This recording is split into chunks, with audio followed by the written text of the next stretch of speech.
Les grands titres sont une présentation de Desjardins Vaudreuil-Soulanges. Cette année, Desjardins Vaudreuil-Soulanges célèbre 80 années d'existence active dans notre territoire.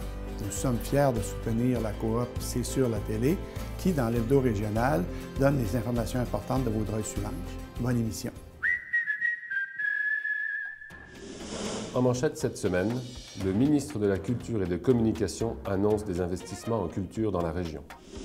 Saint-Lazare announces that it has purchased the Base de Plein Air Municipal Nature Park from the city of Les Cèdres. Et enfin, nous accueillons 4 artistes de la région, une artiste peintre, un artisan forgeron et l'équipe créative du film Période infernale.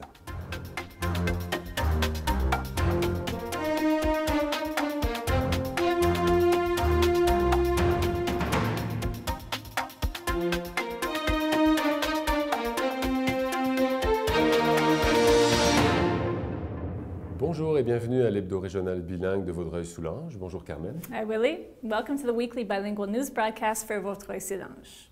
We have a very cultural show today as we welcome 4 artists to the studio. And in addition, I understand there's good news for artists in our region. En effet Carmen, le 14 février dernier, le ministre de la Culture et des Communications Makakoto a annoncé la signature d'une entente régionale avec la CRE de la Montérégie-Est. Selon le ministre, c'est grâce à de telles initiatives de concertation et de collaboration que les interventions en culture prennent tout leur sens. Le montant global de l'entente s'élève à 410 000 $ sur 3 ans. Le ministère et la CRE de la Montérégie-Est contribuent chacun pour la moitié de ce montant. Saint-Lazare recently became a little more green after acquiring the Base de Plein Air Municipal Nature Park from neighboring Les Cèdres. Mayor Raymond Larouche said it was difficult for Les Cèdres to meet the annual $300,000 operational budget for the park's upkeep. Saint-Lazare Mayor Robert Gramado said the $345,000 purchase price will allow the park to eventually become a part of the town's Lapinière Nature Reserve. Both mayors said no jobs will be lost in the transaction and Les Cèdres residents can still freely access the park. The annexation will take effect May 1st. Dans le cadre de la semaine de sécurité dans le transport scolaire, la ville de Vaudreuil-Dorion tient à rappeler aux automobilistes de demeurer vigilants dans les zones scolaires. En plus des autobus scolaires, plusieurs écoliers utilisent le réseau routier. Pour cette raison, la ville de Vaudreuil-Dorion embauche chaque année des brigadiers scolaires. La ville rappelle d'ailleurs que le Code de la sécurité routière accorde un statut particulier aux brigadiers et que les automobilistes doivent obéir à leurs ordres et à leurs signaux. Rigaud Council members recently created a committee in line with the Municipal Family and Seniors Policy for the next 3 years. The action plan will include strategies to address potential issues with the aging population, including recreation, community life, planning, and infrastructure. The town has also adopted a series of Café du Citoyen meetings designed to allow Rigaud residents to meet with Mayor Hans Grunwald in an informal setting to present any civic concerns. The cafe is held at 102 St. Pierre Street, and the next meeting is March 1st at 10 a.m. Regional Sûreté du Québec police officers were among the more than 200 individuals that took part in the annual Polar Bear Plunge, February 15th, to raise funds for the Special Olympics. Vaudreuil-Soulanges East Detachment Captain Ginette Séguin and her team of 6 policewomen braved the 0.5 degrees Celsius temperature of Lac Saint-Louis at the Pointe-Claire Yacht Club as part of the Les Sirènes group. The team raised over $1,000 for the cause and vows to return in greater numbers next year. Natif de Saint-Lazare, demeurant maintenant à Tressan-Rédempteur, nous recevons aujourd'hui une artiste peintre, Manon Labelle. Bonjour. Madame Labelle. Bonjour. Welcome to the studio. Oh, thank you. Et vous vous décrivez donc comme une peintre animalière. Est-ce que vous pouvez me parler de cette passion et comment cette passion vous est venue pour les animaux? Cette passion est venue pour les animaux. J'ai toujours été une grande sauveuse des animaux. D'ailleurs, chez moi, j'ai 6 chats rescapés. Et puis, c'est comme ça que j'ai commencé pour moi-même à peindre, à les dessiner pour commencer. Puis c'est en 86 que j'ai commencé à peindre réellement.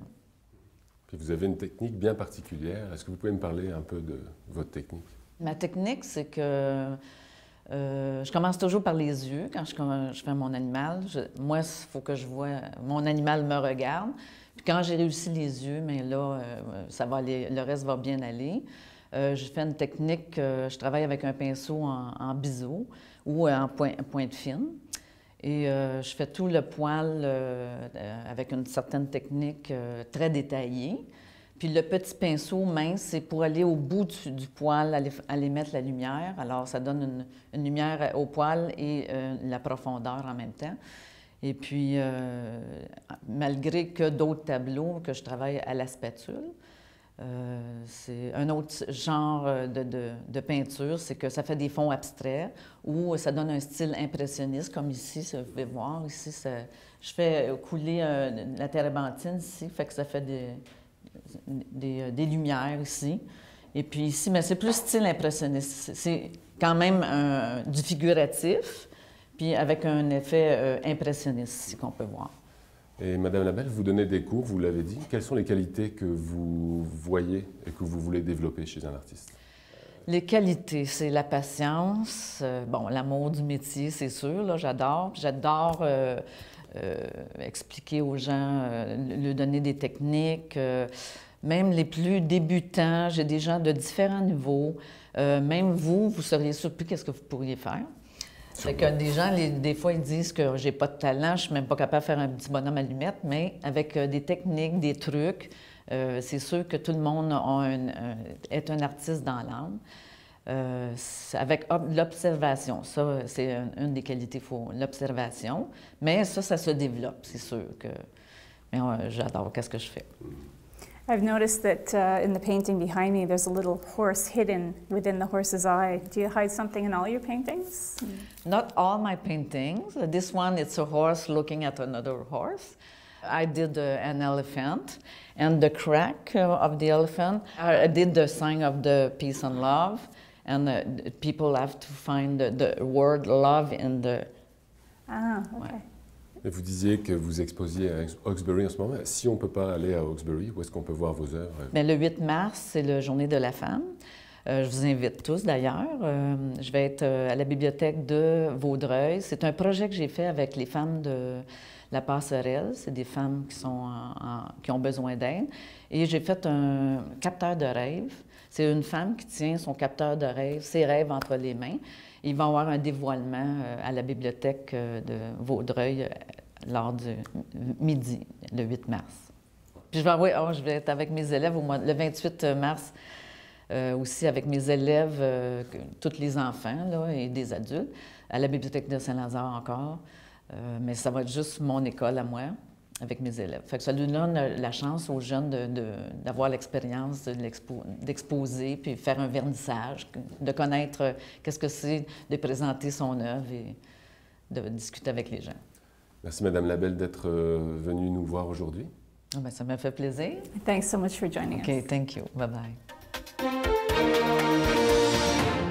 In studio, we're happy to welcome Pierre Bedard, a traditional blacksmith who has an atelier and a boutique in Saint-Justin-de-Newton. Welcome to the show. Thank you. Monsieur Bedard. Bonjour. Tout d'abord, en quoi consiste le métier de forgeron? Okay, ben, tout d'abord, le métier de forgeron, c'est travailler le métal, sa forme à chaud. Le métal devient donc malléable. On peut, avec l'aide d'un marteau, d'une enclume, on peut lui donner la forme qu'on veut. En plus, il y a plusieurs autres techniques aussi qu'on peut faire à froid, juste le polissage à la lime. Ça englobe beaucoup de techniques du travail du métal, la forge en général. Can you describe some of the differences between traditional blacksmithing and other metalworks that are taking place today? Okay. The technique remains the same, whatever if you're a traditional blacksmith or a modern blacksmith. It's just the way you're going to heat your material, mostly. People's going to use now propane forges to heat the metal. They'll use acetylene torch. Mm-hmm. Other ways of heating metal than charcoal forge or coal forge. And you use charcoal and coal? I use coal mostly, but I also use charcoal for certain type of work too. What temperature do you have to achieve to work the metal? I could start giving you numbers, but they're pointless. Just give me a rough idea. Okay, roughly, metal melts at around 1700 degrees Celsius, which is about 2,200 degrees Fahrenheit. In blacksmithing, we don't really go by temperature. We don't have a thermometer to measure the temperature, so everything goes by eye. It's the color that the iron will take in the fire. It could range from a cherry red down to a white hot. And these are the two extremes, from 800 degree down to 15 degree, 100 degree Celsius. Okay. At different temperature, we do different different operation. For instance, for welding metal on itself, that's the hottest temperature you'll reach, and the metal is going to become white. We call this a white heat. And at that temperature, the metal will stick together and bond and fuse together. So for bending, we just need an orange color, which is a little less hot. It's almost like when I'm explaining to students, it's almost like cooking. Once you know the steps, the temperature, and it's pretty much your own boss. Like this will do, this color will do. It's all a matter of knowing your ingredients. Exactly, Yeah. exactly. Et forgeron, artisan forgeron, c'est quelque chose qui n'est pas commun, on va dire. Qu'est-ce qui vous a, excusez-moi, qu'est-ce qui vous a poussé, qu'est-ce qui vous a donné l'envie, je dirais, de faire ce métier et où vous l'avez appris? Moi, j'ai toujours aimé travailler de mes mains.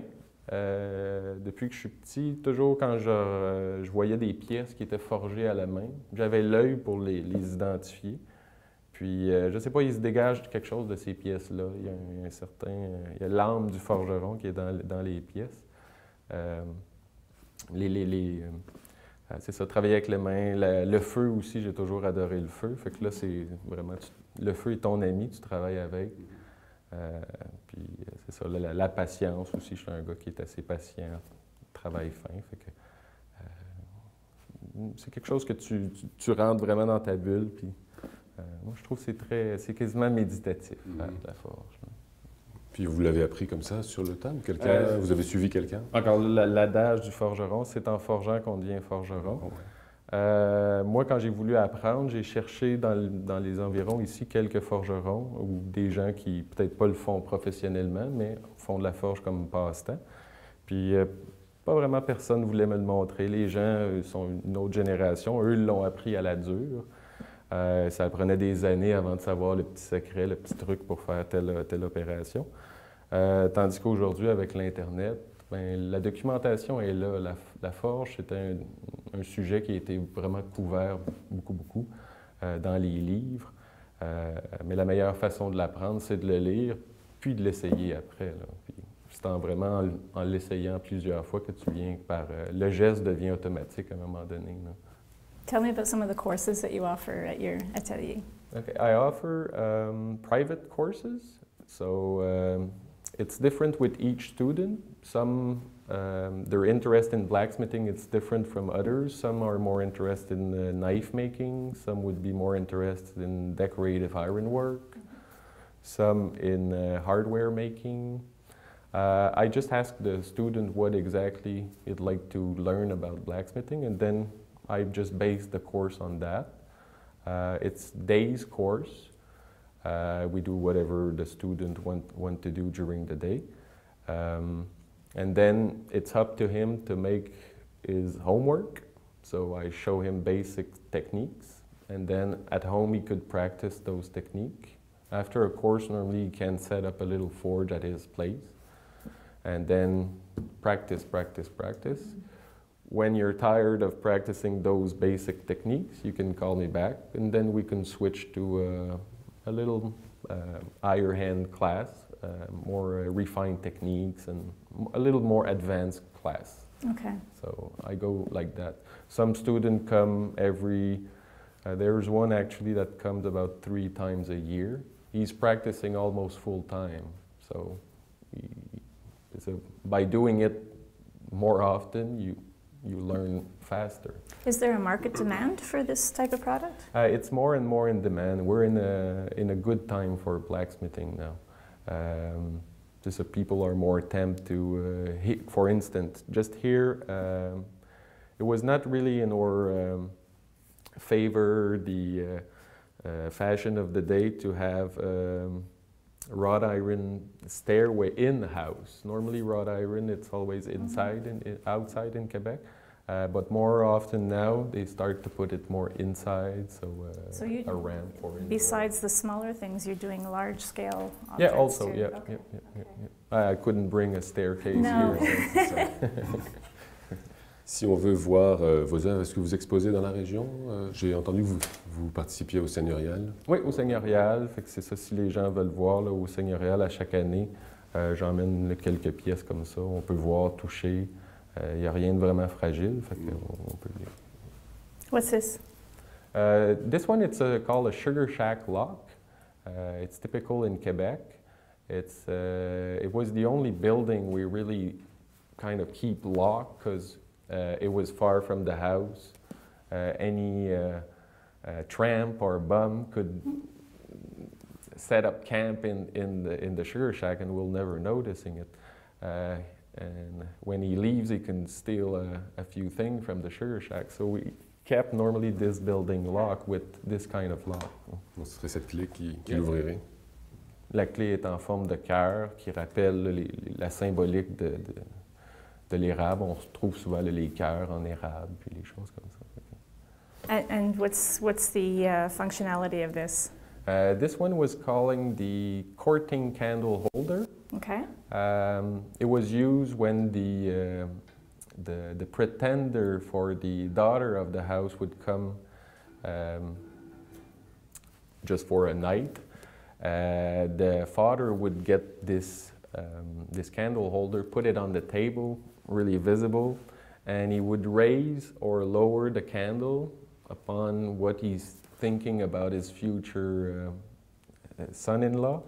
And the guy have to leave the house when the candle reached the top of the candle holder. Okay. Monsieur Bédard, merci beaucoup d'être venu aujourd'hui en studio. C'est moi qui vous remercie. Thank you so much for joining us. Thank you. Nous sommes en compagnie d'Adam Tanguay, auteur et producteur du film Période infernale et de son réalisateur Dominique Bouffard. Bonjour. Bonjour. Welcome to the studio. Vous avez produit en 2011 le film Période infernale qui raconte l'histoire d'un étudiant du secondaire qui est victime de harcèlement et de violence. Tim, pour rafraîchir la mémoire des spectateurs, on va tout de suite aller voir la bande-annonce. J'ai toujours été celui qu'on niaise à l'école. Celui qui n'a pas d'amis. Celui qui n'a pas de blonde. Je me souviens plus de mes belles journées quand j'étais jeune. J'en ai-tu déjà eu? Ça n'a pas d'allure, ils sont tout le temps après toi. Faut que ça arrête. Non, non. Je fais de quoi ça va être encore pire.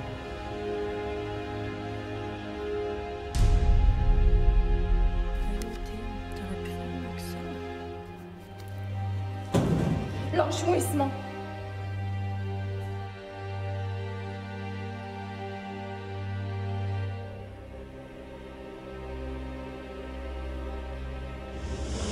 Une bonne annonce très intense. Adam, tu as été un peu l'inspiration pour cette histoire. Tu as été toi-même victime d'intimidation à l'école.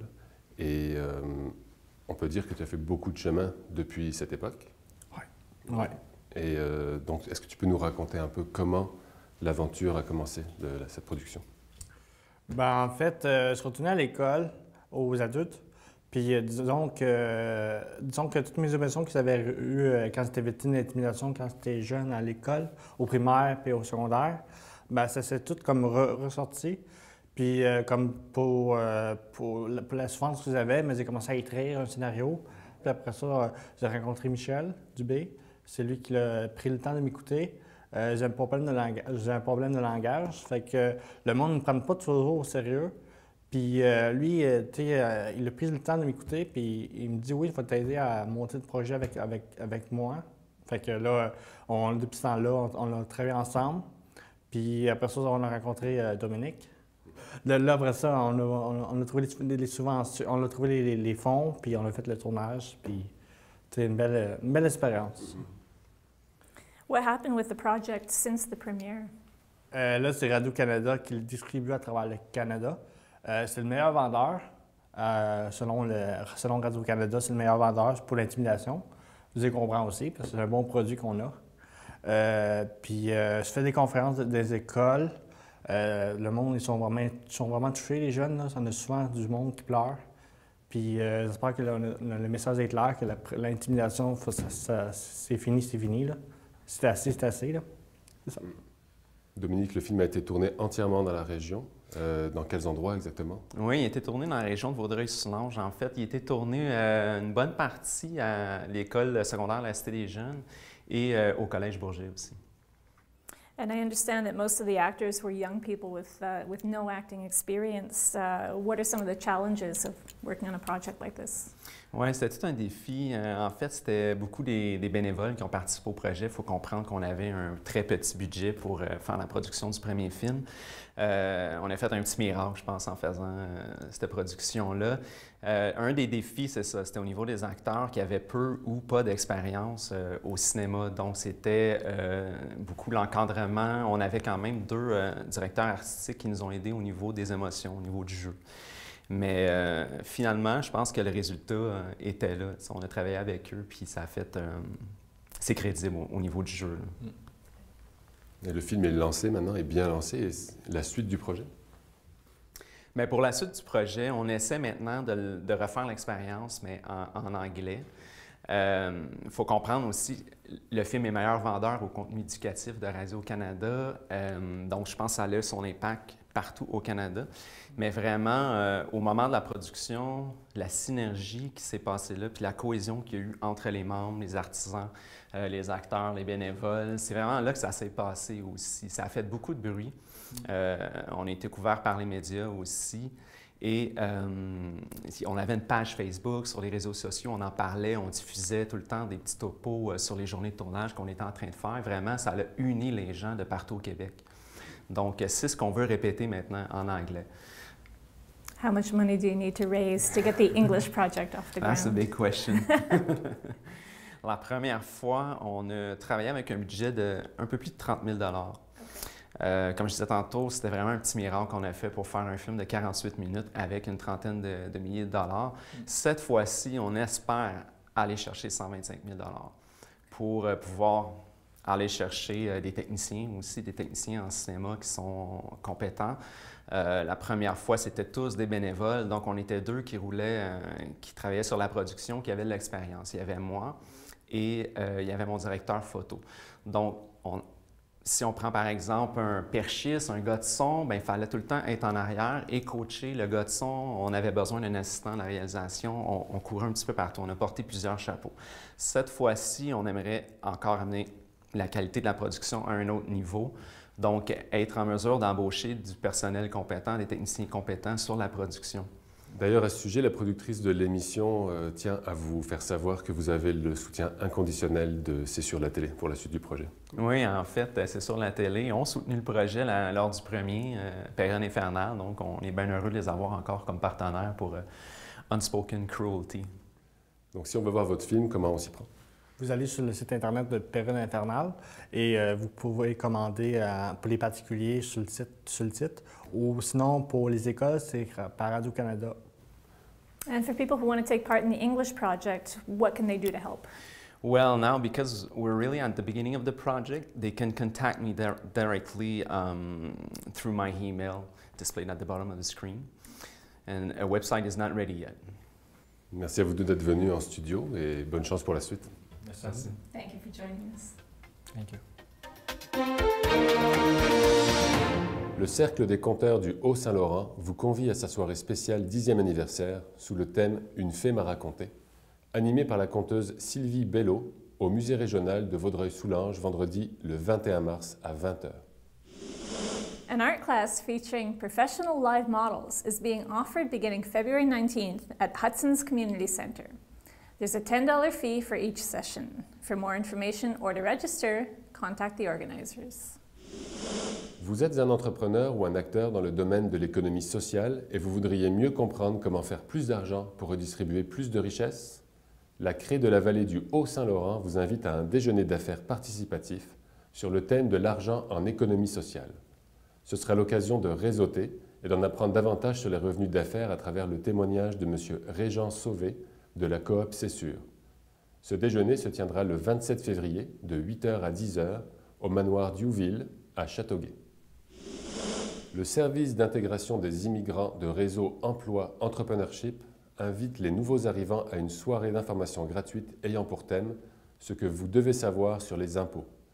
La soirée d'information se tiendra mercredi le 26 février à 19h dans les locaux de réseau Emploi Entrepreneurship à Vaudreuil-Dorion. Le service du développement et de l'aménagement du territoire de la ville de Vaudreuil-Dorion tient à informer les citoyens au sujet des travaux sur l'avenue Saint-Charles qui ont débuté le 10 février dernier. Il s'agit principalement de travaux de démolition et de reconstruction du pont à étagement existant, direction sud, et de la construction d'un deuxième pont à étagement, direction nord cette fois, sur l'avenue Saint-Charles à la hauteur de l'autoroute 40. Il y aura également des travaux de réaménagement d'une section de l'avenue Saint-Charles et du boulevard de la Cité des Jeunes. A new animal shelter will be opening its doors in the region, and organizers are in the process of recruiting volunteers to help in a fundraising bake sale. Located in Vaudreuil-Dorion, SPCA West de Lille will be a no-kill shelter concentrating on finding homes for unwanted animals through fostering. If you'd like to help with the March 1st and 2nd fundraiser, contact the organizers. C'est sur la télé invite les citoyens à encourager leur coopérative de télévision communautaire à but non lucratif. Pour seulement 20 $, vous pouvez devenir membre à vie de la coopérative. Pour ce faire, un formulaire est disponible sur le site web www.csur.tv. Carmen, aujourd'hui, au cours de l'émission, nous avons pu constater que la région Vaudreuil-Soulanges est riche sur le plan culturel. Forgerons, artistes peintres, producteurs de films. Yeah, it really is. And if you want to know more about arts in the region, you can consult the MRC's Répertoire culturel, a database to help you learn all about artists in the area. That's it. Thank you so much for joining us. C'est déjà tout pour aujourd'hui. Merci. À la semaine prochaine. Have a good week. Vous voulez présenter une section de l'hebdo régional bilingue de Vaudreuil-Soulanges? Contactez notre équipe pour savoir comment votre logo pourrait être vu par les centaines de citoyens qui nous regardent chaque semaine à la télévision et sur le web.